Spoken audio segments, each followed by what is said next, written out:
Hermanos, pues gracias a Dios por este día, porque podemos vernos una vez más, podemos saludarnos, podemos hablarnos, podemos sonreírnos, ¿verdad? Regalar una sonrisa. Y hermanos, pues es una bendición hacerlo. A lo mejor por nuestros trabajos no nos vemos en toda la semana, pero hoy es un buen momento, ahorita es un buen momento para poder, pues, hablar, platicar, sonreír, comunicarnos entre nosotros. Y hermanos, continuamos en esta serie de este mes, Identidad Saludable, y como versículo lema, Romanos 8:17, diciendo, si hijos también, herederos, herederos de Dios y coherederos con Cristo, si es que padecemos juntamente con Él, para que juntamente con Él seamos glorificados. Amén. Hoy, hermanos, quiero hablar acerca de nuestra identidad que se basa en una experiencia de transformación. Recuerde que hemos estado viendo a lo largo de esta serie aspectos importantes de nuestra identidad como cristianos, como hijos de Dios. Algunos decimos, o algunos en alguna ocasión nos dijeron, todos somos hijos de Dios. Y ese es un error, esa es una mentira. Todos somos creación de Dios, pero solamente aquellos que han aceptado en su corazón a Cristo y han decidido vivir como Él quiere que lo hagamos, podemos llamarnos hijos de Dios. Amén. Y por eso queremos que nuestra identidad se base en una experiencia de transformación. Amén. Acabamos de leer lo que aconteció, lo que fue, lo que se dio entre Jesús y Simón, y entre Jesús y Pedro. Lo voy a volver a leer dándole énfasis. Quiero que usted me acompañe con su mirada, y si no, lo tenemos en la pantalla, que no se ve, pero si está pequeño, ¿verdad? Pero hermano, usted puede tirar su Biblia. Y dice, entonces le respondió Jesús, bienaventurado eres, Simón, hijo de Jonás, porque no te lo reveló carne ni sangre, sino mi Padre que está en los cielos. Amén. ¿Qué es lo que le está diciendo Cristo a Pedro? Bienaventurado, dichoso, porque el hecho de saber quién soy yo, no te lo ha revelado nadie, sino mi Padre que está en los cielos. Y luego Jesús le da una declaración, Jesús confiesa, le dice algo a Pedro que nos da una clara enseñanza a nosotros. ¿Qué le dice? Y yo también te digo, que tú eres Pedro, y sobre esta roca edificaré mi iglesia, y las puertas del Hades no prevalecerán contra ella. Y a ti te daré las llaves del reino de los cielos, y todo lo que atares en la tierra será atado en los cielos, y todo lo que desatares en la tierra será desatado en los cielos. Amén. Oremos. Padre, gracias te damos, porque estamos escuchando, estamos siendo confrontados con una realidad, y lo más importante, estamos siendo desafiados a aprender. Ayúdanos, Señor, a que esta tarde recibamos tu palabra de manera correcta, de manera completa, que podamos discernirla, que podamos entenderla y, por supuesto, aplicarla a nuestra vida. Todo esto te lo pedimos en Cristo Jesús. Amén. Hermanos, déjame decirte que nadie, absolutamente nadie, puede ser el mismo después de haber tenido un encuentro con Dios. ¿Amén? ¿Amén o no amén? Nadie, absolutamente nadie puede ser el mismo si se ha encontrado con Dios en algún momento de su vida. El Señor ya le había dicho a Pedro que lo iba a transformar. Déjeme recordar lo que dice Juan 1, versículos 40 al 42. Dice, Andrés, hermano de Simón Pedro, que era uno de los dos que habían oído a Juan y habían seguido a Jesús, halló primero a su hermano Simón y le dijo, hemos hallado al Mesías, que traducido es el Cristo, y le trajo a Jesús, y mirándole Jesús, dijo, tú eres Simón, hijo de Jonás, tú serás llamado Cefas, que quiere decir Pedro. Hermanos, Mateo 16 está hablando de un acontecimiento que ya Jesús había dicho a Pedro. Jesús ya había tenido un encuentro con Pedro. Y Jesús ya le había dicho a Pedro que lo iba a transformar, de tal manera que ya ni siquiera podría llamarse de la misma manera. Te voy a transformar tanto, Pedro, voy a cambiar radicalmente tu vida, que ya no te vas a poder llamar igual. Ya no te llamarás Simón, ahora serás Cefas, serás Pedro. Hermanos, los nombres en la Biblia son pequeñas biografías de las personas. Y la costumbre que tenía el Señor de cambiar su nombre a sus seguidores era una señal de transformación. Si Jesús estuviera en este tiempo y se encuentra con cada uno de nosotros, seguramente sabría que transformaría nuestra vida y nos tendría que cambiar el nombre. Algunos nos llamamos de manera muy rara, ¿va? Algunos tenemos unos nombres así con unos significados así como que, híjole, pues ojalá estuviera Jesús para que me lo cambiara. ¿verdad? Pero algunos sí tenemos un nombre así muy bonito.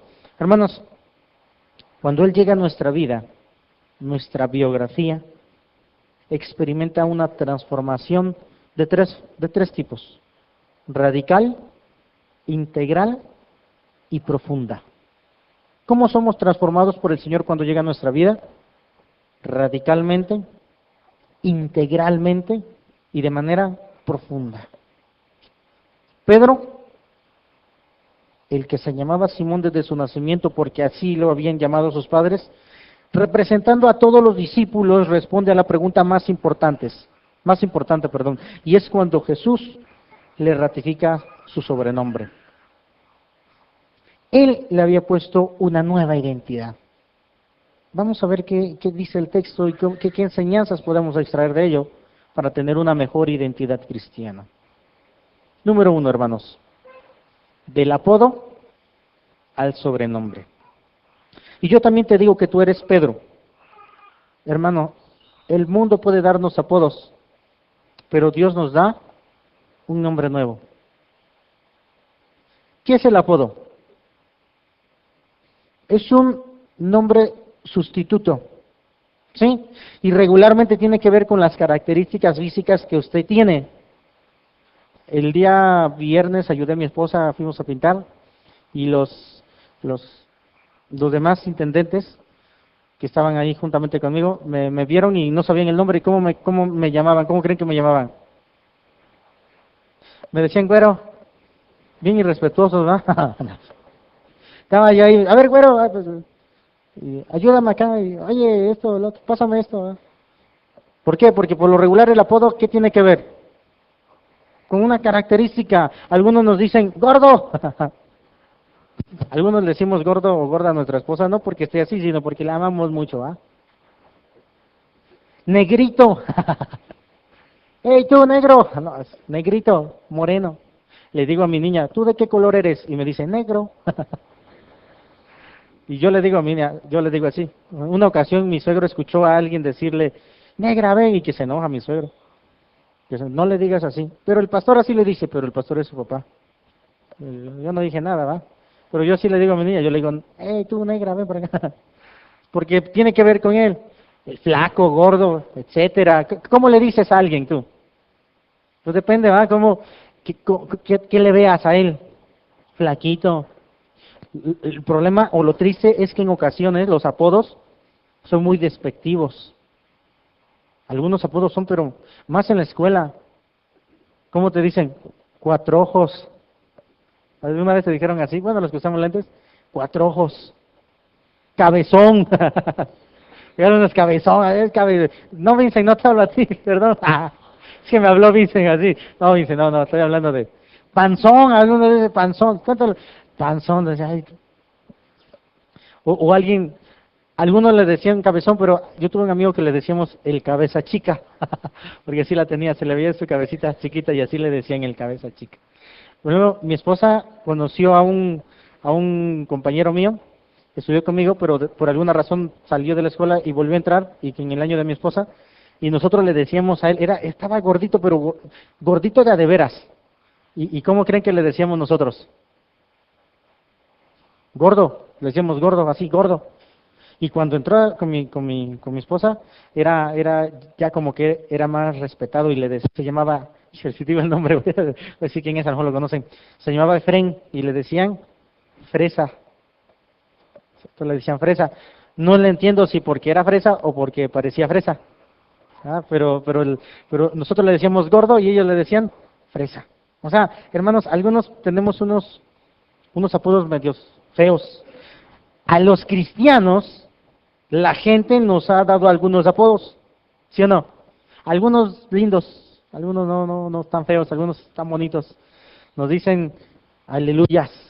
¿Cuántos se le ha dicho aleluya? ¿Cuántos? A mí me han dicho aleluya, a mí me han dicho aleluya. ¡Ey, la aleluya! Yo digo amén. A ver, ¿cómo otra forma les han dicho? Mejoralitos, también estaba de moda esos los mejorales, porque todo mejoran. ¿Verdad que sí?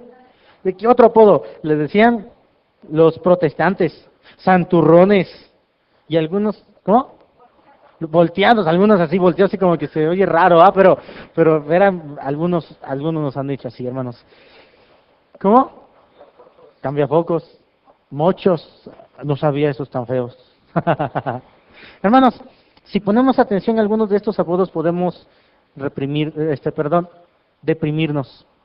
¿Sí o no? Si le pones atención a estos apodos, algunas veces nos trae depresión, vergüenza incluso, pero la verdad es que la opinión que nos debería importar de quién es, la opinión de nuestro Dios.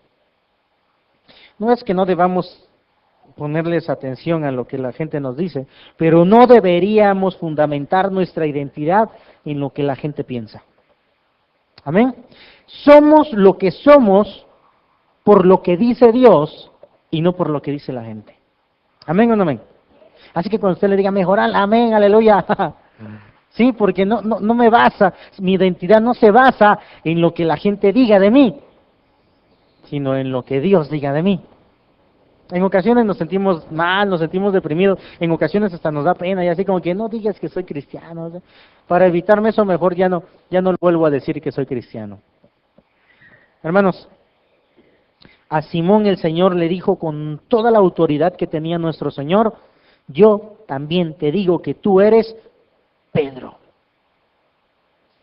Se llamaba Simón, pero para el Señor era Pedro. Se llamaba Simón, pero para el Señor era Pedro. Se llamaba su nombre, pero para el Señor ahora son redimidos, justificados. Amén. Para los romanos, Pedro era un ciudadano de una nación sometida. Para los griegos, Pedro era un inculto. Para los samaritanos, Pedro era un enemigo. Para los gentiles, Pedro era un fanático. Pero para el Señor, era una roca firme en su iglesia. ¿Amén o no amén? Hermanos, esto definitivamente nos enseña que Dios tiene planes para nosotros.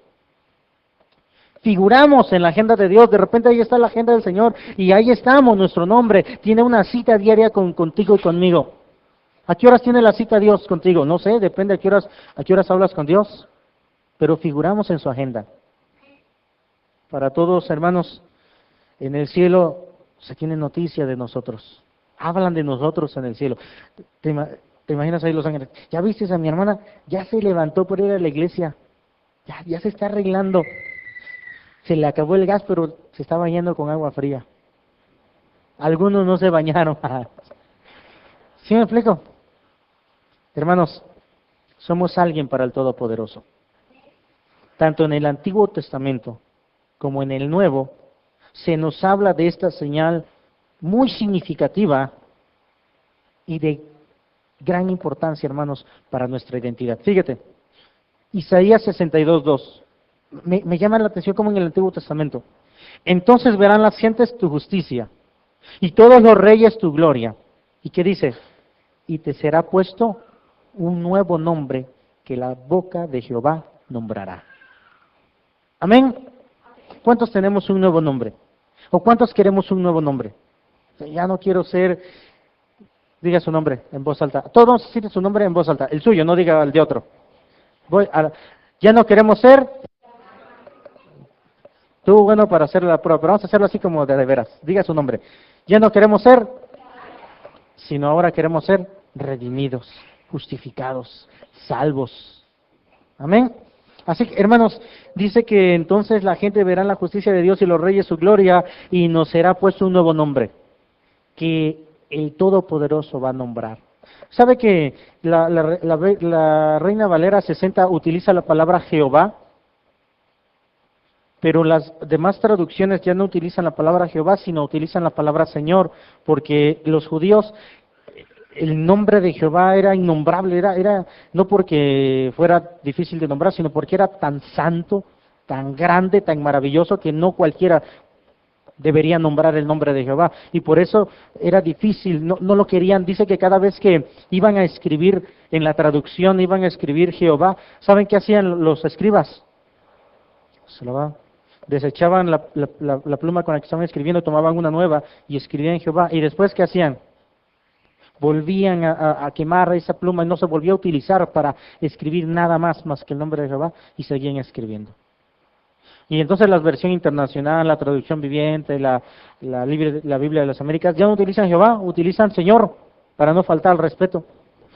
Y lo que dice Isaías es que dice que ese Señor tan poderoso, tan grande, tan maravilloso, nombrará de su boca el nuevo nombre que nos dará. ¿Te imaginas? Qué privilegio tan grande. Pero no solamente privilegio, sino que nos va a transformar en gran manera. Apocalipsis 2:17, en el Nuevo Testamento: el que tiene oído, oiga lo que el Espíritu dice a las iglesias. Al que venciere, daré de comer del maná escondido. ¿Y qué dice? Y le daré una piedrecita blanca, y en la piedrecita escrito un nombre nuevo, el cual ninguno conoce, sino aquel que lo recibe. Amén. Algunos chavos, ¿se acuerdan, chavos, cuando fuimos al Congreso allá en México? ¿Se acuerdan? Un pastor que dio un tema, ¿qué hizo? Hizo ese simbolismo, nos dio una piedrita y le puso una palabra. ¿Te acuerdas, Vincent, de la tuya? Esperanza. Le escribió Esperanza a Vincent, nadie vio. Bueno, después nos enteramos porque Vincent pues, nos la enseñó, ¿va? Pero se supone que nadie debería saberlo, pero pues nadie la entendió. Entonces le puso el nombre y se la dio. Pasamos todos, ¿va? Que todos pasamos, y nos dio, traía una cubeta, y a todos nos dio una piedrita blanca con algo escrito, que nadie se supone iba a saber, solamente quienes la recibían. ¿Fuiste a citar a esa? ¿Te acuerdas de tu nombre?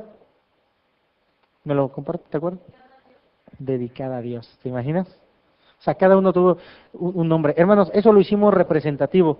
¿Te imaginas cuando estemos allá con el Señor? Nos va a transformar tanto que tendremos que llamarnos de diferente manera. Vivamos la nueva identidad. Discípulos, santos, hijos de Dios, mayordomos, embajadores, sacerdotes, ovejas de Cristo, adoradores, siervos, cristianos, rocas de la iglesia. Amén. Fueron algunos de los nombres que podemos vivir el día de hoy. Número 1, del apodo al sobrenombre. Número 2, segunda enseñanza, del desierto al templo de Dios. ¿Qué dice? Y sobre esta roca edificaré mi iglesia. El mundo nos puede evaluar de acuerdo a nuestro código postal, pero en la fe valemos porque somos parte de la iglesia. Cuando vamos a Walmart, de repente dice que demos nuestro código postal, ¿va? Porque y algunos decimos, ¿de dónde vienes? De la colonia San Rafael, y algunos de la San Rafael, no hombre, ¿cómo has vivido tantos años? Porque así como que, ¿cómo? En la mañana me levantó como a las 4 de la mañana, un montón de patrullas que venían bien fuerte, y acá pasaron así, pero para colmo, no sé, yo no estoy seguro, pero antes de las patrullas se escucharon algunos disparos. No sé si hubo enfrentamiento, no lo sé. La cosa es que se escucharon disparos y de repente yo casi me tiro al piso, ¿no? O sea, así, no hay ventanas en mi cuarto, pero me tiré al piso, ¿va? Porque, ay, santo Dios, aquí en la colonia San Rafael. Hermanos, para la fe no valemos por dónde vivimos o de dónde venimos, sino valemos porque somos parte de la iglesia. Para entender esta enseñanza debemos reflexionar brevemente en lo que el Señor quiso decir esta roca. ¿Sí? Dice, y sobre esta roca edificaré mi iglesia. Quiero que aquí abramos nuestra mente. Algunos dicen que se trata de Pedro como piedra principal. ¿Sí? La iglesia romana incluso dice que es ahí cuando a Pedro le dieron el puesto del primer papa de la historia, por esa declaración de Jesús. Esta idea está muy lejos a la realidad. No hay evidencias bíblicas de que Pedro haya ejercido una autoridad global sobre los cristianos. No hay. Primera enseñanza. Segunda, otros dicen que se trata de Cristo mismo. O sea, cuando les estaba diciendo, y sobre esta roca, le estaba diciendo, y tú eres Pedro, y sobre esta roca, y se señaló a Jesús. Hermanos, no hay un video que nos asegure que eso hizo Jesús. Si queremos pensar que es así, estaríamos forzando demasiado el verso, estaríamos haciendo pedazos la gramática, no solamente la griega, sino en el idioma, nuestra misma gramática en español. Así que hermanos, como que hay algo mejor ahí. La mayoría de los evangélicos dicen que se trata de la declaración de Pedro. También esta idea, tenemos problemas de gramáticas. Sí, o sea, como que, y tú eres Pedro, o sea, como que no lo dijo Jesús, sino que Pedro lo dijo él mismo y luego señaló a Jesús. Esa es otra idea. Hermanos, todas estas ideas nos hacen forzar el versículo. Sin embargo, el mismo apóstol Pedro nos da la respuesta a este versículo. Primera de Pedro 2:6 dijo esto, ¿sí lo tienes ahí? Por lo cual también contiene la escritura, he aquí pongo en Sión la principal piedra del ángulo, escogida, preciosa, y el que creyere en él no será avergonzado. He aquí una verdad, hermanos. Pedro reconoce que la piedra principal del edificio espiritual de Dios es Cristo. ¿Amén o no amén? Él reconoce en esa carta que la piedra principal es Jesús. Así que, hermanos, también nos dice allá en Primera de Pedro 2:5, vosotros también, como piedras vivas, ser edificados como casa espiritual y sacerdocio santo, para ofrecer sacrificios espirituales aceptables a Dios por medio de Jesucristo. Hermanos, he aquí la verdad del versículo. Pedro sabía que Jesús era la piedra principal, pero sabía que Él era una piedra del edificio y consideraba a través de este versículo de Primera de Pedro 2:5 que nosotros también somos piedras vivas, piedras que son parte del edificio, que es la iglesia. Así que esta roca, en la congruencia de la gramática del pasaje, es Pedro. Cristo es la piedra principal, pero tú y yo somos piedras vivas del edificio. Así que, hermanos, ¿qué clase de roca somos entonces? ¿Los que confiesan que Jesús es el Cristo como Pedro? Esto definitivamente nos enseña que, número uno, somos la iglesia. Somos útiles en la iglesia. Y que Dios espera algo de nosotros. Que el Señor cuenta con nosotros. ¿Sí se queda claro? ¿Sí vemos qué fuerza tiene este pasaje? Somos parte del edificio. Somos parte elemental del edificio, cada uno de nosotros. Así que, hermanos, lo repito, somos la iglesia. Somos útiles en la iglesia. Dios espera algo de nosotros. Y además el Señor cuenta con nosotros. Así que, hermanos, nuestra identidad se basa en que somos parte integral de la iglesia de Cristo. ¿Somos rocas? Amén, somos rocas tú y yo.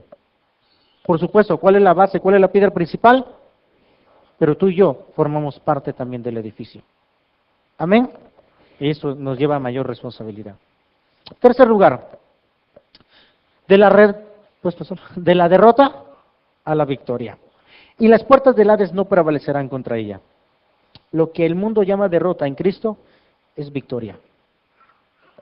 Ser parte de la iglesia es ser parte de los que van a ganar al final de los tiempos y de los que ganan durante toda su vida. Aunque ganar o perder se vean de manera diferente en este mundo.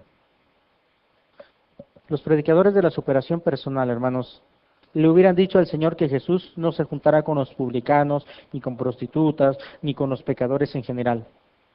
Porque tienen un principio de liderazgo que dice, júntate con personas de éxito. ¿Sí o no? ¿Han escuchado esto? Un principio de liderazgo es, júntate con personas de éxito. Si esto fuera cierto, ¿con quién se juntó Jesús? Hermanos, el Señor se juntó principalmente con fracasados, pero los llevó a la victoria. Amén. Hermanos, muchos dirían que fracasó incluso Jesús porque fue crucificado a los 33 años. No solamente fue crucificado, fue abandonado por sus seguidores. Algunos dirían que Moisés fracasó porque no pudo entrar a la tierra prometida, solo la vio de lejitos, así como que allá está la tierra. Fue un fracasado Moisés.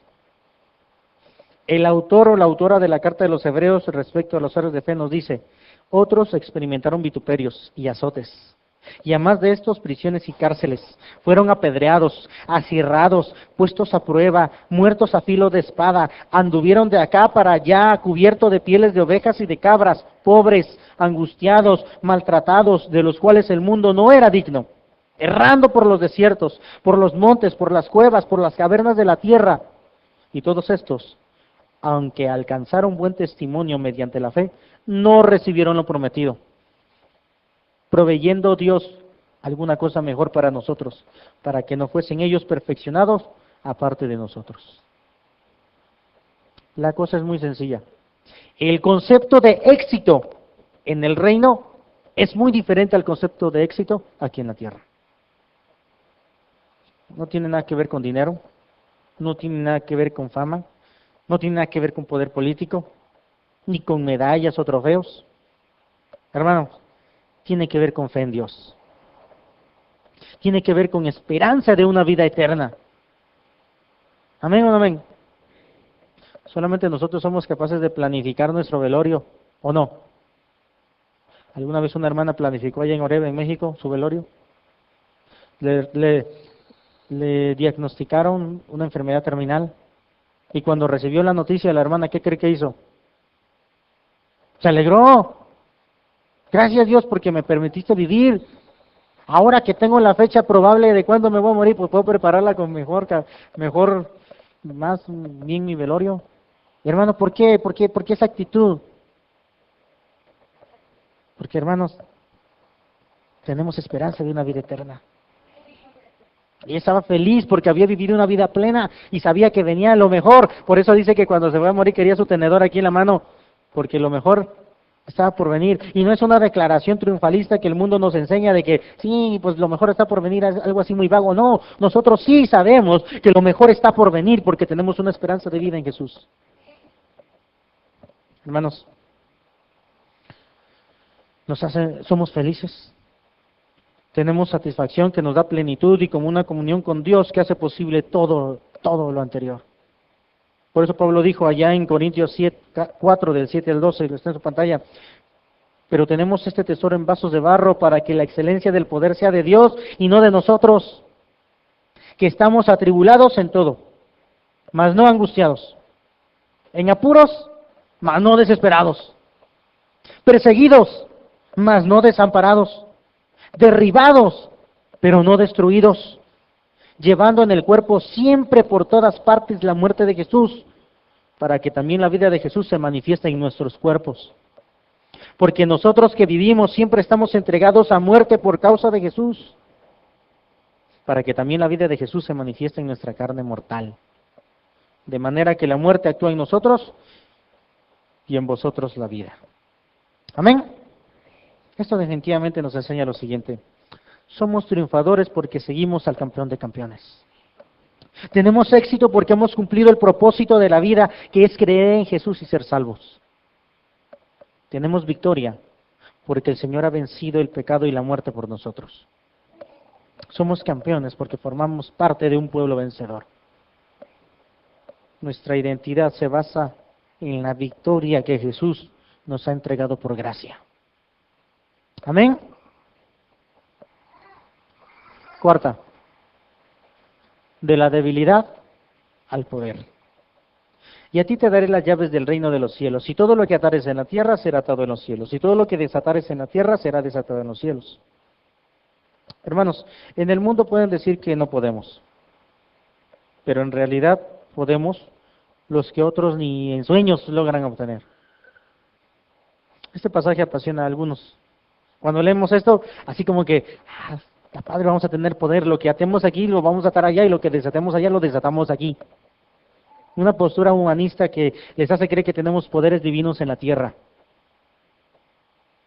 Algunos dicen que el Señor nos dio la capacidad para perdonar pecados, ¿sí o no? En alguna religión piensan eso. Y hay ciertos hombres que pueden perdonar pecados y de hacer declaraciones para que las cosas sucedan, pero la verdad es que las palabras que el Señor usó eran unas palabras típicas, eran unas palabras de utilidad en ese momento para permitir o no permitir algo. Como si estuviera diciendo así: tú inaugurarás mi reino invitando por primera vez a la gente a ser parte de mi iglesia. Eso era lo que le estaba diciendo a Pedro, cuando le dice: a ti te daré las llaves del reino de los cielos. Y lo que atares en la tierra, atarás en los cielos. Y lo que desates aquí en la tierra, desatarás en los cielos. Es decir, tú vas a inaugurar mi reino. La primera vez que se escuche hablar de Cristo en la tierra, aparte de mí, lo vas a hacer tú. Y eso sucedió en el Pentecostés, ¿se acuerdan? Cuando dice que vino el Espíritu Santo, ¿y quién se levantó? ¡Pedro! No se levantó Juan, no se levantó Tomás, no se levantó ninguno. ¿Quién se levantó? Pedro. Se estaba cumpliendo esta promesa.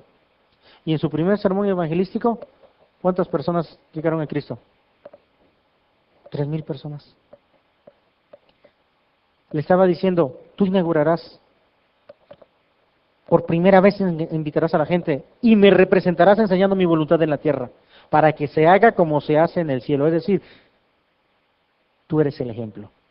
Por eso cuando alguien viene a la iglesia, yo se los he dicho muchas veces, y alguien nuevo y de repente deja de venir, se siente mal, y va con la hermanita y le dice: es que la hermanita me hizo un gesto, es que me habló mal. Y la confrontas con la hermanita, ¿y qué dice la hermanita? Bien cristiana, ¿verdad la hermana? Ay, hermana, es que usted puso los ojos en mí, póngalo en Jesús. ¿Sí o no? Algunos decimos eso: es que nosotros somos cristianos y nos equivocamos, y es cierto. Pero no ponga los ojos en mí, decimos, póngalos en Jesús, el autor y consumador de nuestra fe. Yo les pregunto, ¿esa persona nueva conoce a Jesús? No conoce a Jesús. Pero sí conoce a algunos que vienen y que se supone que son la imagen de Jesús en la tierra, ¿sí o no? Por eso somos cristianos. Entonces, hermanos, sí va a poner los ojos en nosotros, porque antes de conocer a Jesús, nos está conociendo a nosotros. Y entonces sí debemos de ser cuidadosos. Sí debemos de tener cuidado. Por eso le estaba diciendo Jesús a Pedro: tú tendrás las llaves, tú serás quien inaugurarás y la gente verá en ti quién es Jesús. Tenemos una responsabilidad grande. Nos podemos equivocar, pero podemos levantarnos y volver a iniciar. Los cristianos, hermanos, no vivimos diferente al mundo. Escúchame, esto quiero que lo veamos. Los cristianos no vivimos diferente al mundo porque no podamos hacer cosas, sino porque podemos no hacerlas. Parece una cosa igual. Dice la matemática que el orden de los factores no altera el producto, pero en el caso de la gramática sí. Sí, no es la misma. Lo volvemos a ver. Nosotros no somos diferentes al mundo, hermanos. No porque tengamos un montón de reglas que nos impiden hacerlo. No porque, como dice, estábamos platicando ya entre los compañeros del trabajo, ya me sentía parte del grupo de mentes, y platicamos y me dice: oiga, yo no puedo fumar porque mi religión me lo prohíbe. Yo no puedo tomar porque mi religión me lo prohíbe. ¿Cuántos hemos escuchado esa expresión? ¿Cuántos lo han hecho así? No, yo no voy al antro, yo no voy a las fiestas donde hay baile porque mi religión me lo prohíbe. Hermano, no debe ser así. Nosotros no somos diferentes porque no podamos hacer cosas. No es por eso. Somos diferentes porque podemos no hacer algo. Puedo no hacerlo. Le puedo decir al cigarro: no lo te necesito. Puedo rechazar el alcohol porque no lo necesito. ¿Sí o no? ¿Sí se entiende?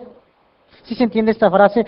No fumamos, no tomamos, no consumimos drogas, no vamos a antros, no somos infieles, porque nos esté prohibido. ¿Sí? No somos eso porque esté prohibido. No, son churros, ¿verdad? No es por eso, hermano. No somos así, sino porque tenemos el poder, tenemos la autoridad de decirle, no te necesito. Los cristianos, pues, no sucumbimos ante el odio, la amargura y el temor, porque tenemos el poder del amor, la fe y la esperanza. Amén. No sucumbimos ante el odio, la amargura y el temor. ¿Por qué? Porque tenemos el amor, tenemos la fe y la esperanza. Siguiente. Los cristianos tenemos el poder de presentar el evangelio a otros para que entren a la iglesia y sean salvos. Por eso así como que, no digo, cada uno tiene su forma de pensar, pero yo creo que en esas iglesias donde no hombre, es que pasó un ángel aquí y sentí la presencia del ángel así, aquí. No hombre, y sentí que Dios así y esto, el otro. Yo como que digo, esos amigos míos quieren evitarse el trabajo de predicar ellos y por eso quieren que los ángeles vengan a la tierra a predicar. ¿De quién es la labor de predicar? Nosotros, es nuestra. Y nosotros tenemos el poder de presentar el evangelio a la gente. Los cristianos, hermanos, somos embajadores del reino de los cielos en la tierra. Amén. Amén. Usted sabe que la embajada de cierto país en otro país es un pedacito del territorio del otro país, ¿sí o no? Y en ese pedacito, ¿qué ley rige? Si, por ejemplo, la embajada de Estados Unidos en México, ¿qué ley rige a la embajada? No lo de México, ¿verdad que sí? Y nosotros somos embajadores del reino de Cristo, aunque vivimos en la tierra, no nos rigen las leyes morales, éticas de la tierra, sino las del reino. Y por eso somos diferentes. El problema es que a veces nos olvidamos de eso. Por eso, hermanos, nuestra identidad se debe basar en que tenemos el poder de ser diferentes. Amén. Así que, hermanos, déjame desafiarte a la transformación. Nuestra identidad se basa en nuestra transformación. Nuestra identidad se basa en esa capacidad que tenemos de transformarnos. Una ocasión un grupo de alpinistas habían intentado habían fracasado en su intento por conquistar la punta del Monte Everest. No podían, subían y fracasaban, en algunas ocasiones regresaban heridos, algunas veces tristemente no llegaban algunos no regresaban, porque no podían conquistarla. En ese tiempo no tenían el equipo adecuado para conquistar el Monte Everest. Y en una de esas expediciones tristes, bajaron los alpinistas, estaban allí en la recepción donde se reunían para empezar a subir. Acaban de llegar tristes, lastimados, golpeados, no habían podido llegar a la punta del Monte Everest. Y había un cuadro enorme ahí en ese lugar. ¿De qué creen? Del Monte Everest. Ahí estaba. Un cuadro maravilloso, grande. Y ya se iban y uno se regresa y dice, algún día te conquistaré, porque tú no puedes crecer más, pero yo sí. Amén. Hermanos, ese es el desafío a la transformación. La idea es una verdad absoluta. Hay cosas, hermanos, que no van a cambiar.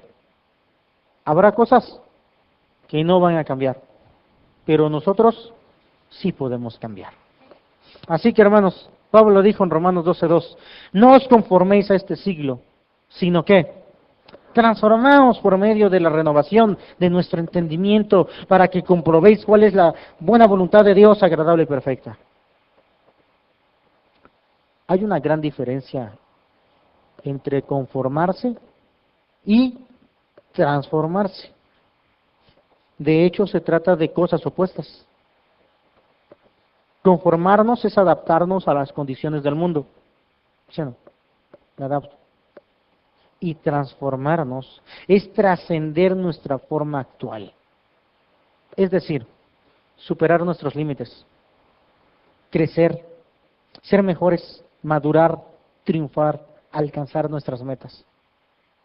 Lo primero, es decir, conformarse, lo podemos hacer por nosotros mismos.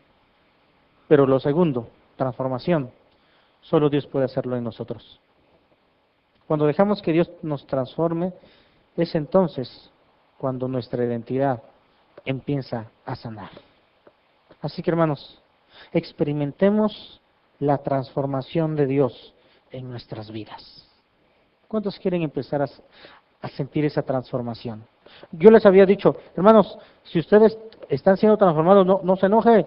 No estoy diciendo que esté mal, estoy diciendo que podemos ser mejores. Cuando alguien está siendo transformado y hablamos de seguir siendo transformados, no hablamos de que no están transformados, sino de que podemos ser mejores. Así que hermanos, ¿cuántos aceptan el desafío en esta tarde a ser transformados? ¿Cuántos quieren ser transformados? Yo quiero ser transformado. Yo quiero ser mejor. Yo quiero cambiar, transformarme cada día en alguien mejor. Si eres bueno, si eres una persona buena hoy en día, mañana puedes ser mejor. Amén. Así que yo le voy a pedir que se pongan sobre sus pies aquellas personas que realmente puedan decir, yo quiero ser transformado. Yo quiero, como Pedro, enfrentarme a la realidad y permitir que el Señor me hable y me transforme de tal manera que no me puedo llamar igual, sino que me tengo que llamar de diferente manera.